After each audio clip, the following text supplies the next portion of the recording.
Hello guys and welcome. So in this video I'm going to be explaining what is The Last of Us Part 2.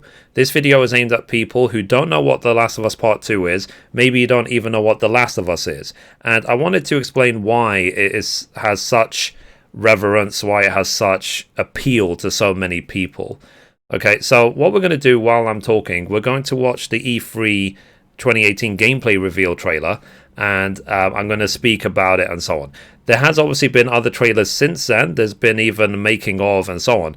But part of the reason I wanted to show this video is because this was the first time we saw gameplay revealed for this game, and why we should be really, really excited about it. So let me play it. So obviously I'm not going to play any audio. I will link in the description the link to this video. It's on the official PlayStation page. But for this video, let me just explain. So The Last of Us is made by, as you can see, Sony owned Naughty Dog Studios, and because it's Sony owned, it means that pretty much everything they will release will be PlayStation exclusive. Simple as that. Now, The Last of Us is about it's a zombie apocalypse, so post zombie apocalypse world, and it's about a story of survival. You have on the screen right now, you have Ellie. Ellie was found out in the first game to have certain attributes, I won't say what they are, which made her very important for the case of the zombie apocalypse. But like I said, I won't spoil it in case you haven't played the first game. And she is teamed up with Joel, who is not actually in this trailer. But I did explain all of that in the first Last of Us video, so please go and watch it if you haven't seen it already. Now, this game, Last of Us Part 2, is based 5 years after the events of The Last of Us Part 1. So she is now 19 years old. She was 14 in the first game, obviously. And it seems like they are living a life of securing where they are. So in the first game, they got to a place and they are trying to rebuild a society and be happy and things like that. But of course, there's always a threat. They haven't eliminated all the zombies, but more threatening than the zombies is the different factions of the world who are trying to get control. They have been mean, because it's been more than 20, it's been like, at this point in the story, or in this world, it's been more than 25 years since the zombie outbreak. So basically the world has been shaped and it's become really ugly, and anyone who's infected by the zombies can become a zombie straight away. So it is an infectious disease which causes growth inside of the zombies. The growth then over time leads to the zombies changing in appearance. They have different levels of the appearances of the zombies, and as time goes on it makes them more and more threatening. So depending on how long a zombie has been a zombie and still alive affects how dangerous they are effectively when dealing with them in the world. Now it was shown in the DLC of The Last of Us called Left Behind what Ellie's sexual orientation is, so it should be obvious from what we're seeing here. Now she herself is a badass. She is very strong. So she's not like Superman or anything like that. But what I mean is she has got the will to survive. She has worked tirelessly to survive with different circumstances, because during the events of The Last of Us 1, there was a part of the game, a good section of the game, where Joel is injured and she has to basically save the day. She has to take care of Joel while also protecting herself and making sure he's fed and disinfected and blah blah blah. Now the game is very violent. It's very violent, and this was kind of like the shock factor in the E3 trailer when this was shown. Now, like I said, Naughty Dog do an incredibly good job with animations. Basically, that's probably where they excel. So there's a lot of game companies who do beautiful environments in the Unreal Engine and blah blah blah. But what Naughty Dog are very clever at doing is linking all the animations together in a clever way to make the characters seem as lifelike as possible. The issue they had with Last of Us Part 1 was the fact that it was designed for PlayStation 3, and PlayStation 3 had very limited memory, for example. There was only so much they could do. Whereas now they have PlayStation 4 and soon PlayStation 5, they can push it hugely. So now Last of Us Part 2 will be for PlayStation 4, but Naughty Dog are very good at patching their games. So once PlayStation 5 comes out, then I'm sure that they will be able to patch Last of Us Part 2 for PlayStation 5. You can see there's good use of God rays on the screen, the sort of, the light breaking between the trees, great floor animations, you can see the water flowing, and so on.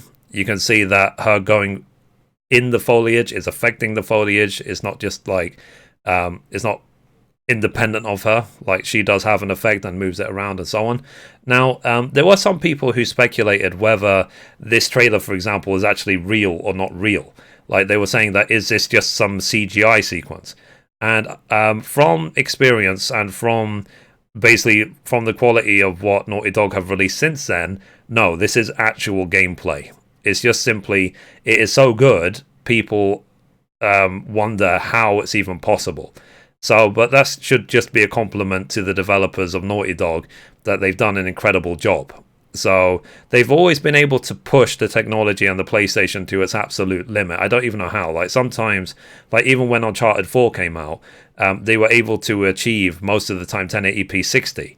Whereas a lot of games couldn't do that. I was like, how? With this weak console, how did they do it?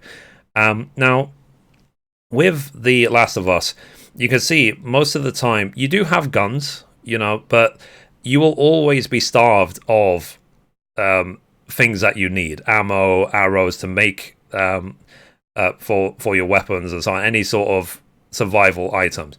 And of course, it's better to be in stealth.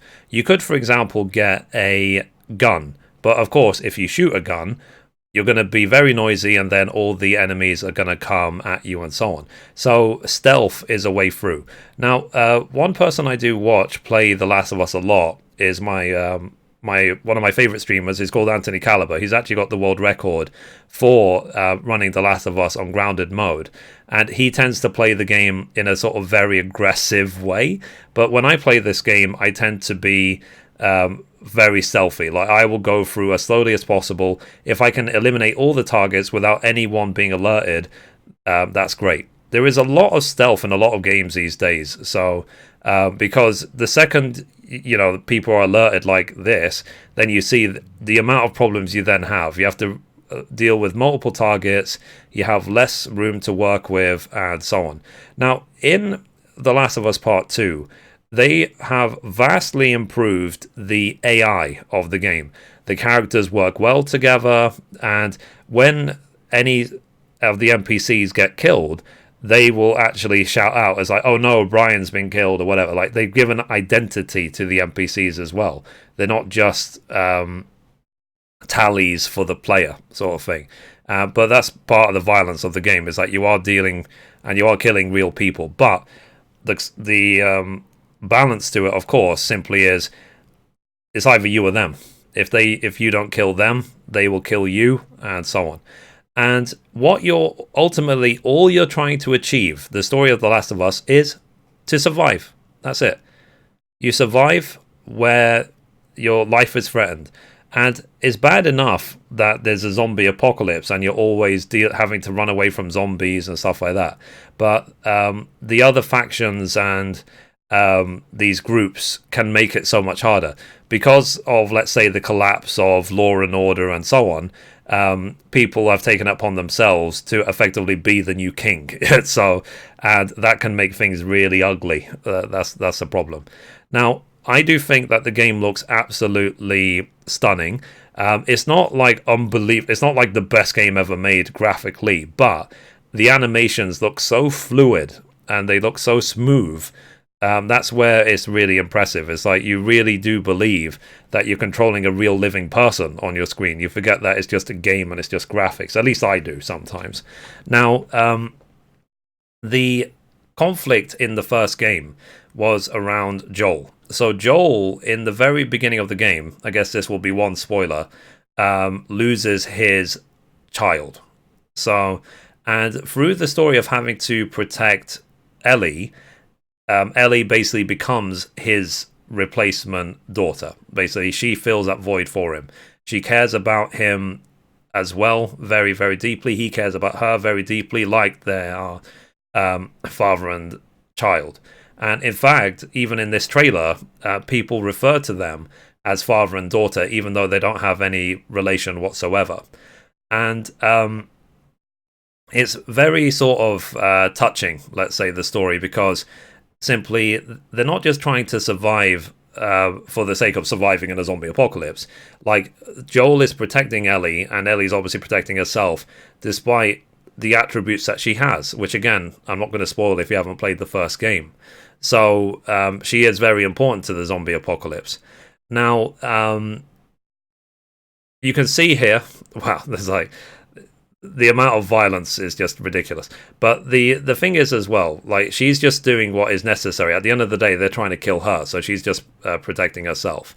I'm sure, though, that there's going to be a mix of sequences between what is you actually fighting and scripted moments, let's say. I'm sure, like, but like I said, they're just very clever about it. In other trailers, they have explained, for example, that you can be tracked by animals. So, for example, dogs in real life have got a very, very, very good sense of smell. And they are obviously no different in this game. So, in this game, the dogs will be able to track you from your scent a lot easier than humans will.